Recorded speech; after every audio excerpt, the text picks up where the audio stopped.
Nagbabalik ang PTV Balita Ngayon. Itinanggi ng Bureau of Plant Industry o BPI ang mga ulat na nag-uumapaw ang smuggled na sibuyas mula sa bansang Holland sa mga pabilihan sa Cagayan de Oro City. Ayon sa BPI, lumabas sa kanilang investigasyon na hindi totoo ang balita ng pagbulusok ng presyo ng sibuyas dahil talamak ang iligal na pagpasok ng produkto sa lungsod. Sa kanilang monitoring, nasa 65 hanggang 70 pesos ang kada kilo ng presyo ng imported na white onions, habang 90 hanggang 170 pesos ang presyuhan ng red onions. Iginit din ng ahensya ng Luzon ang pangunahing pinagkukunan ng produkto, kung saan nasa 35 hanggang 55 pesos ang farm gate price nitong Enero.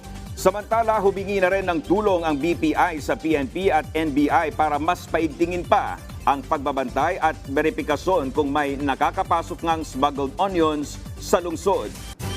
Inirekomenda ng Office of the Presidential Advisor on Muslim Affairs sa Bureau of Corrections na magtalaga ng hiwalay na kulungan para sa mga bilanggong Muslim. Ayon kay Presidential Advisor on Muslim Affairs Secretary Almarim Sentitila, isa sa mga benepisyo nito ang pagpreserba ng kulturang Muslim sa mga presong kapanalig nila. Nangako naman si Bucor Director General Gregorio Catapang Jr. na ihaharap niya ang rekomendasyon kay Justice Secretary Jesus Crispin Rebulla.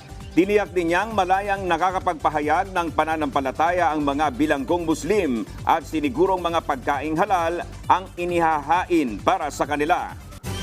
At yan ang mga balita sa oras na ito. Para sa iba pang updates, i-like at i-follow kami sa aming mga social media account. Ako po si Dominic Albelor para sa Pambansang TV sa Bagong Pilipinas. Magandang umaga!